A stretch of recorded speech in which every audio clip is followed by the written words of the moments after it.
In diesem Video erfährst du, wie der Konsum von Alkohol dazu beigetragen hat, Erschießungsaktionen, andere nationalsozialistische Verbrechen zu beschleunigen, auch auf die Gegenwart bezogen.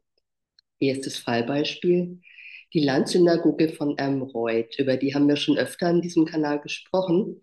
Sie wurde Opfer eines versuchten Brandanschlages in der Silvesternacht 2023/24. Ein alkoholkranker junger Mann, 22 Jahre alt, wollte mit Pyrotechnik den Innenraum der Landsynagoge in Brand setzen. Er hat es immerhin geschafft gehabt, ein Fenster einzuschlagen.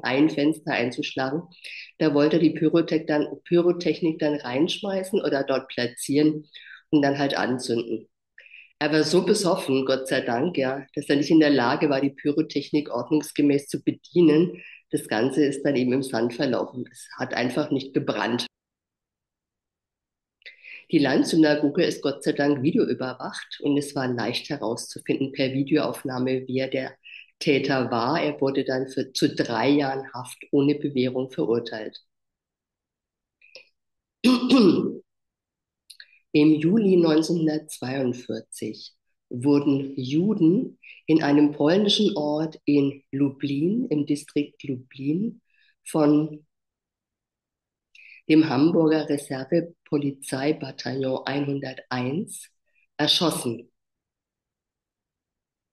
Nach der Erschießungsaktion im polnischen Ort Józefów wurden Sonderrationen von Alkohol an die Mörder verteilt.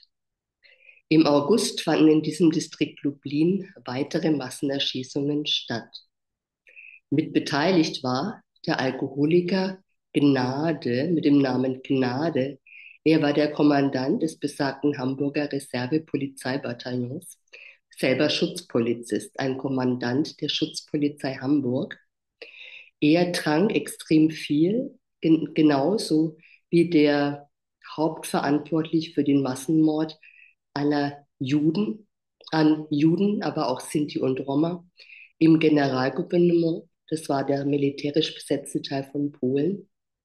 Odilo Globocnik, er galt als Manager des Todes, hatte direkten Kontakt zu Heinrich Himmler, dem Reichsführer SS, und war verantwortlich für den Massenmord in dem Generalgouvernement. Und er trank auch extrem viel. Solange er im Einsatz war, bis 1943, wurde er zum Alkoholiker, Globocnik, hat 3 Flaschen Wodka pro Tag getrunken. Er wurde von SS-Leuten sogar angemahnt. SS-Leute haben sich sogar beschwert bei Himmler und ihn darum gebeten, dass er ihn abzieht, weil er besoffen wird, sich beschossen hat. Globocnik und Gnade zusammen haben ganz schwer getrunken und sind grausam, selbst persönlich grausam gegen Juden im Distrikt Lublin im August bei einer Erschießungsaktion vorgegangen. Alte jüdische Männer mit langen Bärten wurden an die Erschießungsgruben gebracht. Wenn Gnade besoffen war, aber auch Globocnik, vor allem aber wenn überliefert ist, vor allem als Gnade besoffen war, betrunken war, hat er die alten jüdischen Männer aufgefordert, zur Erschießungsgrube zu robben, mit dem Bauch zu robben und gleichzeitig seiner Untertanen, also andere Leute aus der Schutzpolizei, aus dem Polizeibataillon, dazu ihnen befohlen, dass sie ebenso wie er mit Knüppeln auf die alten Männer einschlagen. Ein anderes Beispiel für Alkohol- und NS-Gewalt war,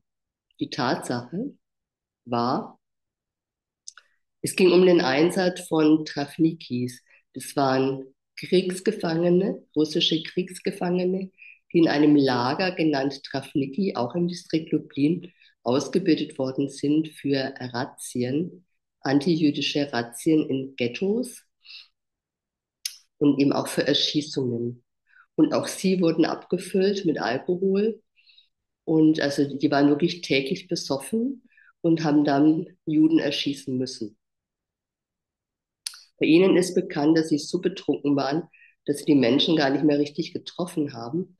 Das führte zu einem wahnsinnigen Leid in den Erschießungsgruppen, wo Menschen lagen, die angeschossen waren, leicht verletzt waren, wo halbe Schädel weggeschossen worden waren, auch Kinder, ja, Kindergehirne flogen herum.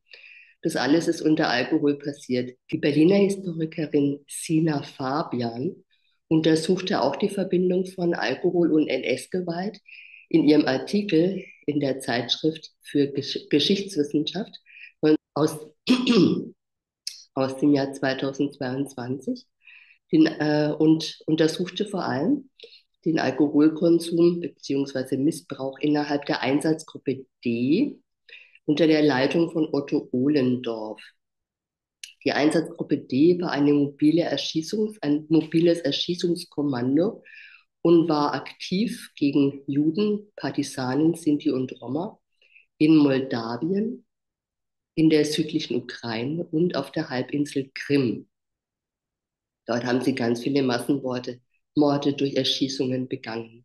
Und auch hier floss der Alkohol meistens nach den Erschießungen.